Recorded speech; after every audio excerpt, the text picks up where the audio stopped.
All right, get ready because today we're diving deep into a topic that always gets people talking and thinking. The 144,000 and Starseeds. Oh, I know, right? These concepts, even though they come from different spiritual traditions, kind of have a common thread running through them. Yeah, This idea that certain souls are, like, here to help guide humanity through a huge period of transformation. exactly. It's a wild ride we're on. It really is. And to help us wrap our heads around these honestly kind of complicated ideas, I'm really happy to have with us Mistress Gypsy Wendt. Thank you. Thanks for having me. She's the host of the Pleiadian Star Tribe talk show, That's me. and she's an expert on all things cosmic and spiritual. I try to be. Welcome to the deep dive. It's a pleasure to be here. I'm always excited to dig into these topics, especially when there's so much curiosity about them. Oh, yeah. People are fascinated by this stuff. For sure. I know I am. So, for our listeners who maybe haven't really gone deep into these concepts before, let's start with the basics. What exactly are the 144,000, and where does that number even come from? Okay, so the number itself, it actually comes from the book of Revelation in the Bible, Oh, specifically verse 14.1. okay. It mentions these 144,000 servants of God, and they're sealed from the 12 tribes of Israel. Hmm. In that original biblical context, they're usually seen as like these chosen protectors Yeah, makes sense. and guides, especially during a time of, great tribulation, kind of like what we're going through now. Interesting. But, in more modern spiritual interpretations, they kind of take on a slightly different meaning, So it's less about like a literal lineage thing, right? and more about like a symbolic kind of representation of a certain type of soul. Exactly, you got it. Today, when people talk about the 144,000, they're usually thinking about these enlightened souls, the ones with a super strong connection to, well, the divine, I guess you could call it. And they're here to, help humanity evolve spiritually or ascend, is how it's often referred to. Oh, okay, I see. So it's not really about being chosen in the traditional sense. Right. It's more about like recognizing you have a purpose, like that your soul has a purpose. Yeah, totally. And that purpose is like to serve the greater good. That's it. It's about answering that call, Yeah. that pull you feel deep down. Okay, so not an exclusive club. It's Yeah. more about like a level of consciousness and actually taking action to make the planet better. That's a great way to put it. It's about action, for sure. And, a lot of people call them light workers. Light workers, yeah. The folks who are here to bring light and healing and guidance, especially now, during all this change. Right when we need it the most. Exactly. Makes sense. Okay, let's switch gears a little bit and talk about starseeds. How do Yeah. they fit into all of this? And how are they related to the 144,000? Okay, well, starseeds, they're definitely souls with a mission, too. Hmm. But a lot of people believe they come from somewhere else, like from other planets or dimensions. Oh, wow. Think of it like this. If the 144,000 are like specialized units here on Earth, the starseeds are like, well, the cosmic backup. They're bringing in a wider range of experiences Oh, that's interesting. and perspectives from beyond just this planet. Yeah, so they are here to support humanity's evolution, but from a more like big picture cosmic perspective. Yeah, precisely.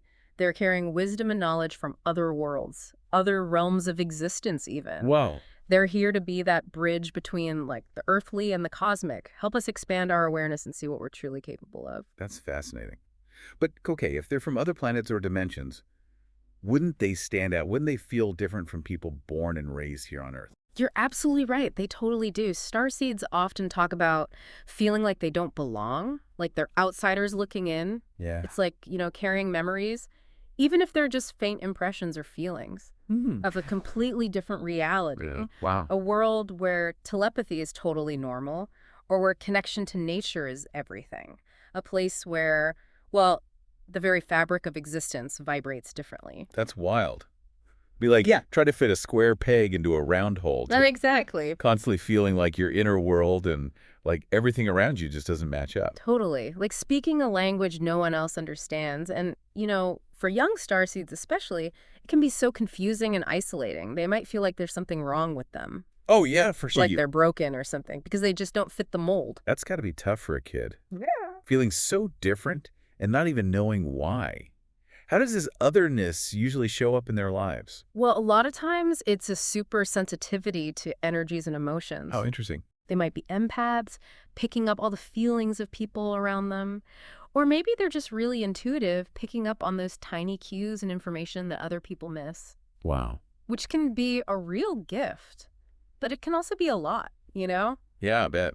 Especially in a world that's not always so accepting of those abilities. Yeah, exactly. It's like having a superpower you haven't quite figured out how to control yet. Right. Constantly bombarded with information and sensations other people aren't even picking up on. Sounds exhausting. It can be. That's why a lot of starseeds and people who vibe with the 144,000 energy learn to create Oh, boundaries. yeah. That makes sense. They learn how to protect their energy. Yeah. And they find practices to help them stay grounded. So it's not about ignoring their sensitivity. No, not at all. It's about learning how to manage it, right? So it's sustainable. Exactly. Finding that sweet spot between being open and receptive, but also protecting themselves from negativity. That's all about balance, right? Right. You were saying earlier that starseeds carry memories from other worlds and dimensions. Mhm. Are these memories always like crystal clear? Oh, no. Or can they show up in more subtle ways? It really varies. Some starseeds have these super vivid dreams or flashbacks, and they feel so real. But for others, it might just be this constant feeling of longing. Something's missing, or that they don't truly belong I here. can see that. And sometimes it shows up as a fascination with certain cultures, Yeah. or star systems or mythologies, things that just seem to click with them on a soul level. So it's almost like these memories are part of them, like imprinted on their soul, Yeah, exactly. even if they can't quite access them directly. Right, it's deep down inside. And as they start to awaken to who they truly are, and as they connect with their purpose, those memories can become clearer. They can give them insights and guidance on their path. Wow, that's pretty powerful. It is. Now, we've talked a lot about the challenges that starseeds and the 144,000 face. But what about the good stuff? What are some of the unique gifts and abilities that they bring to the world? Well, that sensitivity we were talking about, that can be a real superpower when it's channeled in the right way. Oh, yeah, I can see that. It lets them connect with people on a deeper level, soul level. It allows them to offer incredible empathy and compassion, and they just see the world in a way most people don't. Wow. They might be drawn to healing or counseling, energy work, or any field where those intuitive gifts can really shine. So even though it can be tough, their sensitivity is also a source of incredible strength and potential. Absolutely. They're often super creative and innovative too, Mm. always bringing fresh ideas and solutions. They might be drawn to the arts or technology, or really any field where they can express their unique vision Yeah, that makes and sense. inspire Well, they're others. not just here to heal the world. They're also here to help it evolve, right? Right. In a bigger sense. Exactly. They're pushing boundaries, challenging the way things are done, creating a future that's in line with their soul. I love that. Now, can we circle back to the idea of ascension? We talked about that before. You mentioned that it shows up in very real and practical ways in our lives. Yes, it does. So what are some examples of that? How does this shift in consciousness, this ascension process, actually play out in our day-to-day lives? One of the big ways is through our relationships. Oh, interesting. As we raise our vibration, we start attracting people who are on the same wavelength. Yeah. Old relationships that aren't healthy might fall away, making space for more genuine connections, the kind built on respect and support and understanding. So it's about more than just finding your tribe. It's about becoming a vibrational match for the people and the things you want in your life. Yes, exactly. It's like tuning your internal radio. Oh, yeah. I like that. You dial into a different frequency, and suddenly you're picking up a whole new set of signals. That's a great analogy. What are some other ways that this shift might show up? Well, you might find that your work, your career, starts to line up with your soul's purpose. Jobs that used to feel draining might not resonate anymore.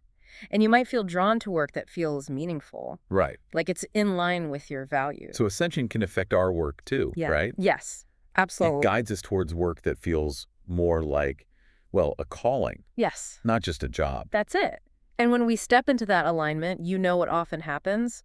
What's that?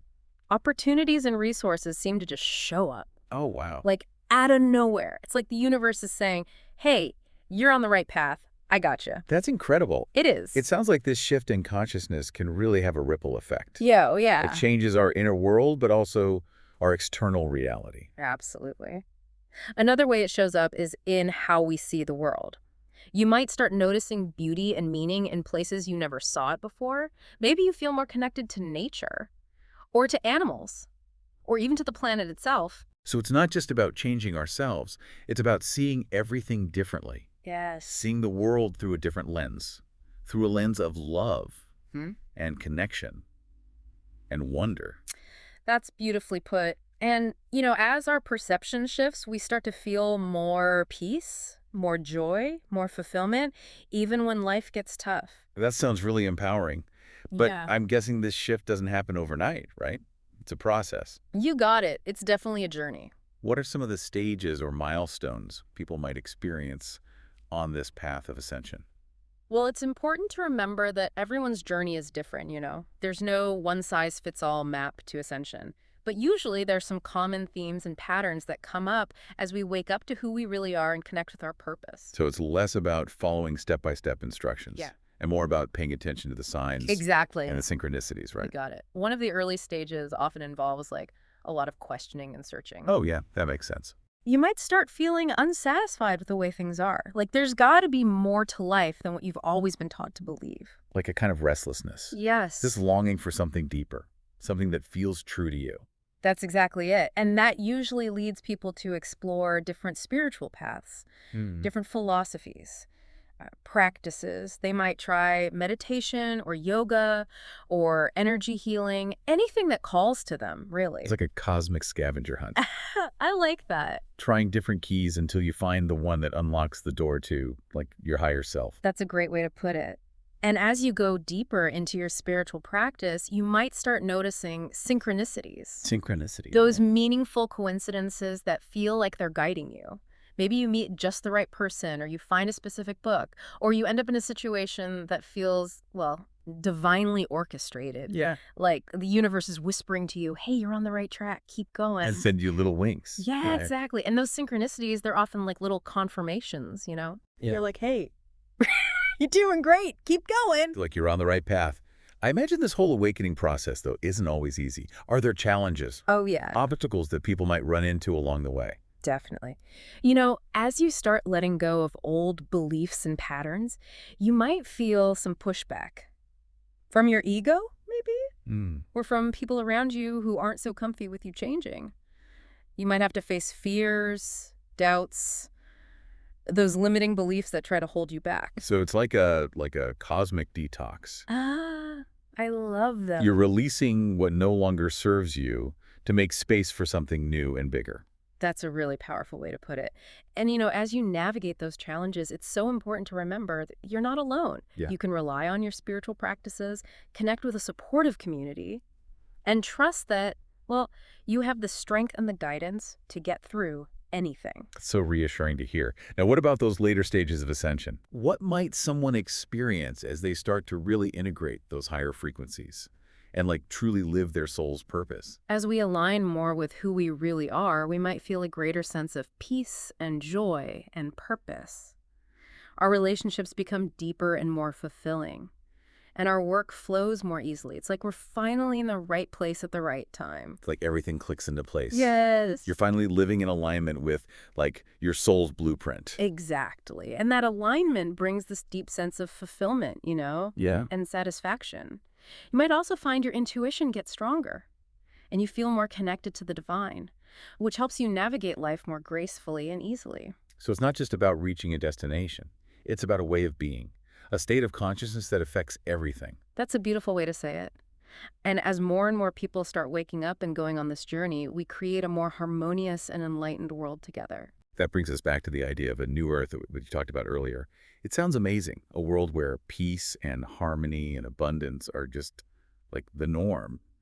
But is that even possible? Mm. Or is that just wishful thinking? I believe it's more than just a dream. It's totally possible. It's something we're actively creating through our individual choices and our collective actions. Wow. When we embrace our spiritual potential, when we choose love over fear and unity over separation, we're literally helping to make this new reality happen. So it's not about waiting for someone else to build this world for us. It's about taking responsibility Yes, for our own evolution and being a part of the change. exactly. And that's where Starseeds and the 144,000 come in. They're here to lead the way, Yeah. to show us what's possible when we align with our purpose and share our unique gifts with the world. They're the pioneers, paving the way for a better future, one that's rooted in love and compassion and connection. That's beautiful. And they remind us that each and every one of us has a role to play in this whole cosmic unfolding.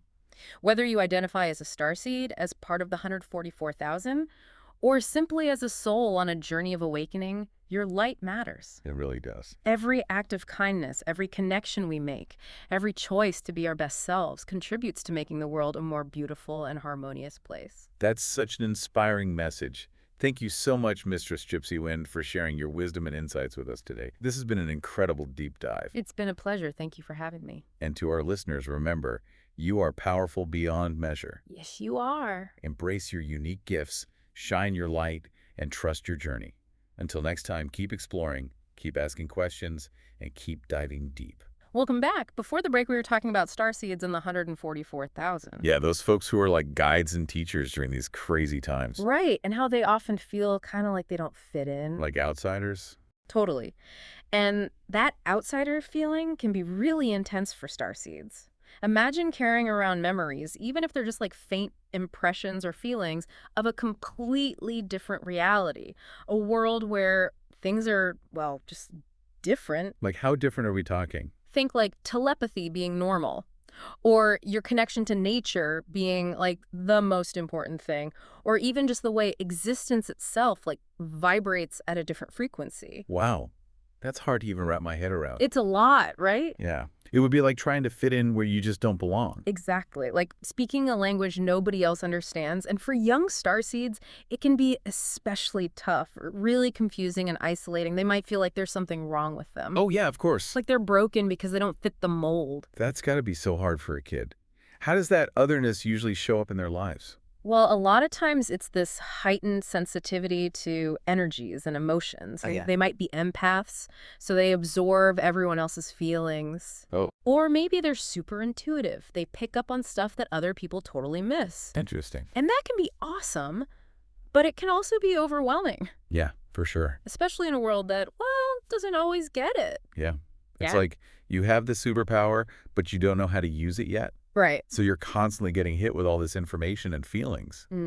Sounds exhausting. It can be. Mm. That's why a lot of starseeds and people who connect with the 144,000 of energy learn to set boundaries. Oh, makes sense. You got to protect your energy. Oh. And find ways to stay grounded. Right. It's not about ignoring your sensitivity. It's about like managing it so it works for you. Exactly. Finding that balance between being open but also shielded. Yeah. Now, you mentioned starseeds carrying memories from other worlds. Are these memories always clear, Oh, no, not always. or can they be more subtle? It really depends. Some starseeds have these super vivid dreams or flashbacks that feel totally real. But for others, it's more of a feeling, a sense of longing, like something's missing, or they don't belong here. And sometimes it's a fascination with certain cultures or star systems or myths, things that resonate on a deep level. So it's like those memories are part of their soul, Exactly. even if they can't always access them directly. Right. And as they awaken to their true nature and their purpose, those memories can become clearer, give them insights, help them along their path. Now, we've talked about challenges, but what about the positive stuff? What gifts and abilities do they bring? Well, that sensitivity we talked about, that can be a huge asset. I can see that. It lets them connect with others on a soul level. They have this deep empathy and compassion, and they see the world differently. They might be drawn to healing, counseling, energy work, things like that. So their sensitivity, even though it can be hard, it's also a source of strength. Absolutely. They're often super creative, too, Yeah. always bringing fresh ideas and solutions. They might be into the arts or technology or anything where they can express themselves. So they're not just healing the world, they're helping it evolve. Exactly. Pushing boundaries, changing the way things are, Yeah. creating a future that aligns with their soul. Okay, I want to go back to ascension for a minute. Yeah. You said it shows up in real ways in our lives. Yeah. Like, how does this shift in consciousness play out in everyday stuff? Our relationships are a big one. As our vibration rises, we attract people who are on the same wavelength. Makes sense. Old, unhealthy relationships might fade away, making space for new connections based on respect and support. So it's not just about finding your tribe, it's about becoming a vibrational match for the people and experiences you want. Yes, it's like tuning into a different radio frequency. I like that. Dial in and boom, you're getting different signals. What are some other ways this shift might show up? Well, your work might start to align more with your purpose. Jobs that used to drain you might not feel right anymore. You might be drawn to something that feels more meaningful. That can affect our work, too. Totally. It can guide us towards work that feels more like a calling. And when that happens, opportunities and resources often appear. Like the universe is saying, you're on the right path. I'm here to support you. That's amazing. It sounds like this shift can affect everything, our inner world and our external reality. It does. Another thing is, you might start seeing the world differently, noticing beauty and meaning in places you never did before, feeling more connected to nature, animals, the planet. So it's not just about changing ourselves, it's about shifting our whole perspective, seeing things through a lens of love and connection. Beautifully said. And as our perception changes, we start to experience more peace, joy, and fulfillment, even when things are tough. That sounds so powerful.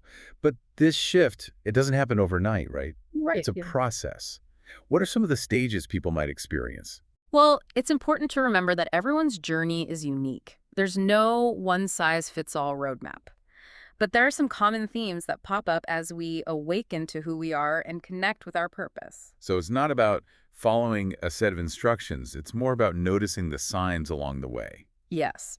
One of the early stages often involves a lot of questioning and searching. Oh, yeah. You might start feeling unhappy with the way things are. Like there's got to be more to life than what you've always been told. That feeling of restlessness. Yes. That longing for something deeper, more true. This often leads people to explore different spiritual paths. Meditation, yoga, energy healing, anything that resonates. It's like trying different keys to unlock the door to your higher self. I love that analogy. Yeah. And as you go deeper, you might start noticing synchronicities. Those meaningful coincidences. Exactly. Meeting the right people, finding the right book, being in the right place at the right time. It feels like the universe is guiding you, saying, hey, you're on the right track. These synchronicities are like confirmations. They give you that boost to keep going. I can imagine that this awakening process isn't always smooth sailing. Are there challenges people might face along the way? Oh, for sure. As you let go of old beliefs and patterns, there might be resistance from your ego or even from people around you. You might face fears and doubts that try to hold you back. So it's like a cosmic detox, releasing what's no longer serving you to make room for something new. That's a great way to put it. And remember, you're not alone in this. You can lean on your spiritual practices, connect with supportive people, and trust your own inner strength and guidance. You can overcome anything. Now, what about the later stages of ascension? What might someone experience as they integrate those higher frequencies and really embody their purpose? As you align more with your true nature, you might feel a greater sense of peace, joy, and purpose. Your relationships become more authentic, and your work flows more easily. It's like everything just clicks into place. You're living in alignment with your soul, and that brings a deep sense of fulfillment. Your intuition might also get stronger, and you feel more connected to the divine, which makes navigating life easier. So it's not just about reaching a destination, it's about a way of being, this state of consciousness that affects everything. Exactly. And as more and more people awaken, we collectively create a more harmonious world. We contribute to building that new earth we were talking about. That world of peace and harmony and abundance. But is that really possible? Or is it just a nice idea? I believe it's more than just a dream. It's a real possibility that we're co-creating through our choices. So we're not waiting for someone else to do it. We're actively participating in the shift. Yes.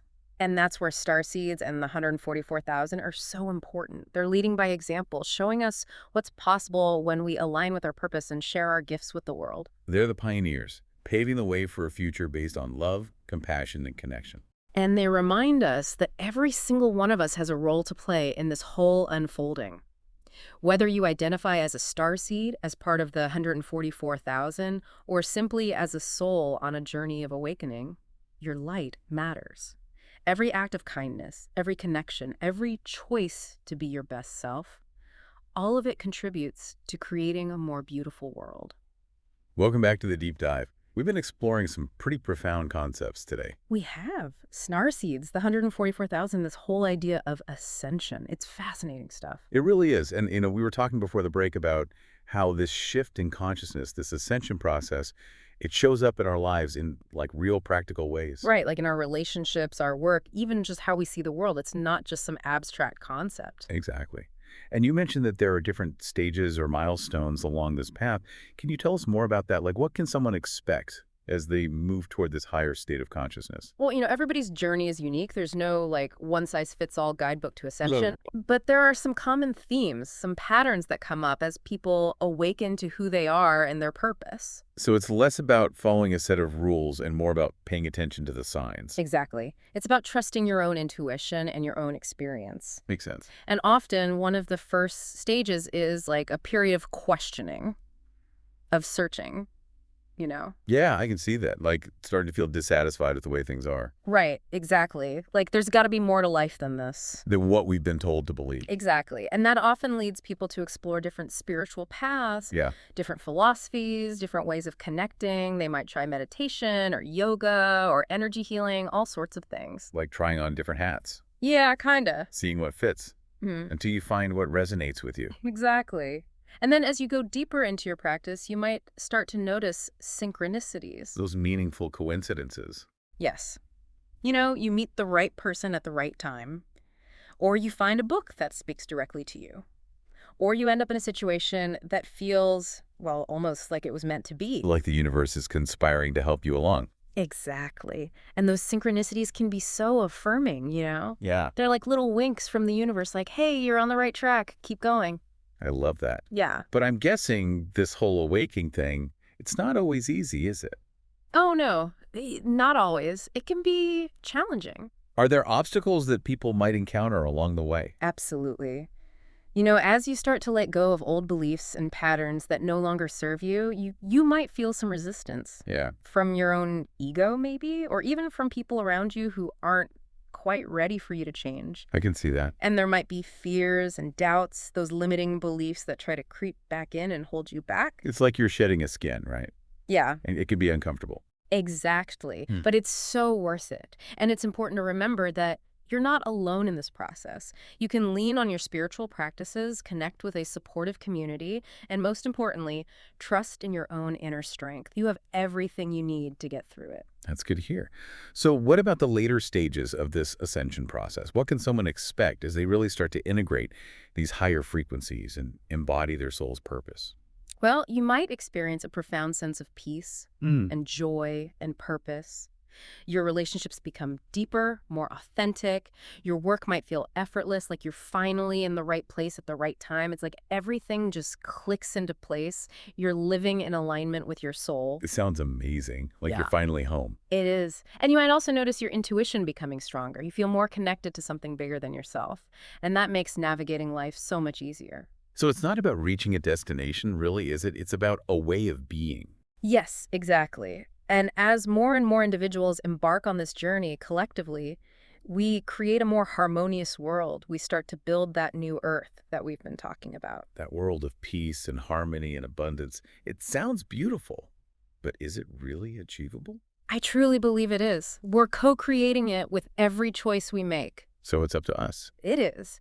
And the roles of starseeds and the 144,000 are so vital in all of this. They're showing us what's possible when we align with our true purpose. They're the ones lighting the way. Exactly. And they remind us that everyone has a part to play. Whether we identify as a starseed or part of the 144,000 or simply as a soul on a journey of awakening, our light matters. Every act of kindness, every connection we make, every choice we make to be our best selves, all of it contributes to creating a better world. That's a powerful message. Thank you so much, Mistress Gypsy, for sharing your insights with us today.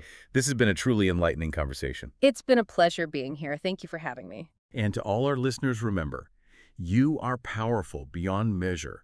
Embrace your uniqueness, shine your light, and trust your journey. Keep exploring, keep questioning, and keep diving deep. We'll see you next time on The Deep Dive.